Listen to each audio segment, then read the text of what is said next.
മലയാള cinema ഇപ്പോൾ പുതിയൊരു ലെവലിലേക്ക് മാറിക്കൊണ്ടിരിക്കുക. ചെറിയ സിനിമകളാണെങ്കിലും വലിയ സ്റ്റാർ കാസ്റ്റുള്ള പടങ്ങളാണെങ്കിലും റിലീസിന് മുമ്പ് വലിയൊരു ഹൈപ്പ് ഉണ്ടാക്കുക എന്നത് സർവ്വസാധാരണമായി മാറിക്കഴിഞ്ഞു. അപ്പോൾ ആ ലിസ്റ്റിൽ ഈ വർഷം ആദ്യം എൻ്റർ ചെയ്തൊരു പേരാണ് ദൃശ്യം 3.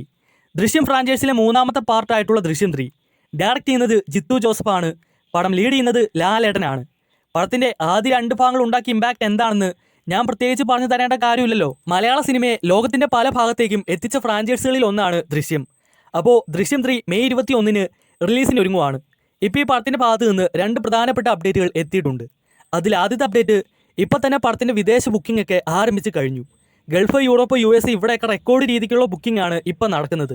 ഫസ്റ്റ് ഡേക്കുള്ള പല ഷോസും ഇപ്പോൾ തന്നെ ഫില്ലായ അവസ്ഥയിലാണ്. ഇനി കേരളത്തിലെ കാര്യം എടുത്താൽ മെയ് 21-ന് ലഭ്യമായ തിയേറ്ററുകളുടെ 90%-ലേറെയും സ്ക്രീനിൽ ഈ പടം റിലീസിന് എത്തുമെന്നാണ് റിപ്പോർട്ട്. അതും റെക്കോർഡ് ഷോ കൗണ്ടോട് കൂടി. രാവിലെ 8 മണിക്കാണ് ആദ്യ ഷോ ആരംഭിക്കുന്നത്. എമ്പുരാൻ കഴിഞ്ഞ് മലയാളത്തിൽ നിന്ന് ഇത്രയും വലിയ സ്കെയിലിൽ എത്തുന്ന ഒരു സിനിമ അത് ദൃശ്യം 3 തന്നെയാണ്. സിനിമയ്ക്ക് ആദ്യ ഷോ മുതൽ പോസിറ്റീവ് റെസ്പോൺസ് കിട്ടിയ ബോക്സ് ഓഫീസിൽ ഒരു വലിയ നമ്പർ വീഴാനുള്ള സാധ്യതയുണ്ട്. കാരണം ഇതൊരു സാധാ സിനിമയല്ല.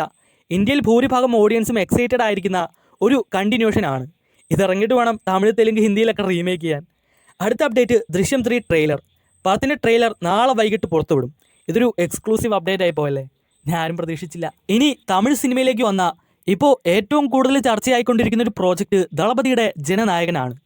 ദളപതി വിജയനെ നായകനാക്കി H. വിനോദ് സംവിധാനം ചെയ്ത ഈ സിനിമ വിജയുടെ കരിയറിലെ അവസാന സിനിമ എന്ന രീതിക്ക് വലിയ ഹൈപ്പിലെത്തിയൊരു പ്രോജക്റ്റ് ആയിരുന്നു. മാസങ്ങൾക്ക് മുമ്പേ റിലീസാകേണ്ട പടമായിരുന്നു. പ്രശ്നങ്ങളൊക്കെ അറിയാലോ. അതെല്ലാം കഴിഞ്ഞ് ഇപ്പോൾ ഈ മാസം ആദ്യം മെയ് 14-ന് കറുപ്പ് സിനിമയോടൊപ്പം ക്ലാഷായി പടം റിലീസിന് എത്തുമെന്ന് പറഞ്ഞിരുന്നെങ്കിലും സെൻസർ സർട്ടിഫിക്കറ്റ് കിട്ടാത്തതുകൊണ്ട് അത് മാറ്റിവെച്ചു.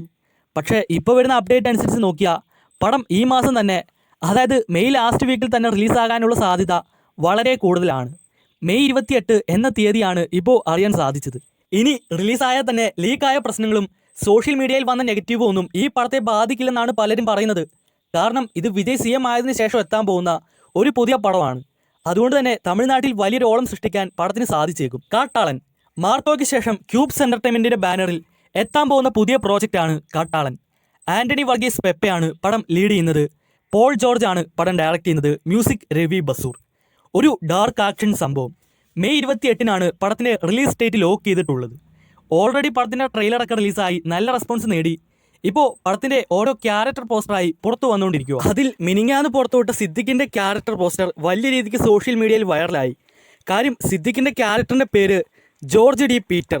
അതെ, നമ്മൾ മാർക്കോ സിനിമയിൽ കണ്ട അറ്റാട്ട് ജോർജ് ഡി പീറ്റർ അല്ലേ, അത് തന്നെ സംഭവം. ഇതോടെ എല്ലാവർക്കും കൺഫ്യൂഷനായി കാട്ടാളൻ മാർക്കോ വേൾഡിൽ നിന്നുള്ള ഒരു പടമാണോ എന്ന്. മാത്രമല്ല മാർക്കോയിലെ ടോണി ഇസാക്കും സൈറസും ഒക്കെ ഈ പടത്തിലുണ്ട്. പക്ഷേ അവരുടെയൊക്കെ ലുക്ക് വേറെയാണ്. അവിടെയാണ് ഒരു കൺഫ്യൂഷൻ. എന്തായാലും മാർക്കോ യൂണിവേഴ്സുമായി ഒരു ചെറിയ കണക്ഷനെങ്കിലും ഉണ്ടെങ്കിൽ പടം കയറി കൊളുത്തും. മാർക്കോ നേരിട്ടെത്താനുള്ള സാധ്യതയൊന്നുമില്ലെങ്കിലും മാർക്കോ വേൾഡിൽ നിന്നുള്ള എന്തൊക്കെയോ സർപ്രൈസുകൾ ഈ പടത്തിലുണ്ട്. ഇനി മിഖായിൽ യൂണിവേഴ്സ് ആകാനുള്ള സാധ്യതയും തള്ളിക്കളയാൻ പറ്റത്തില്ല. എന്തായാലും വെയിറ്റ് ചെയ്യാം.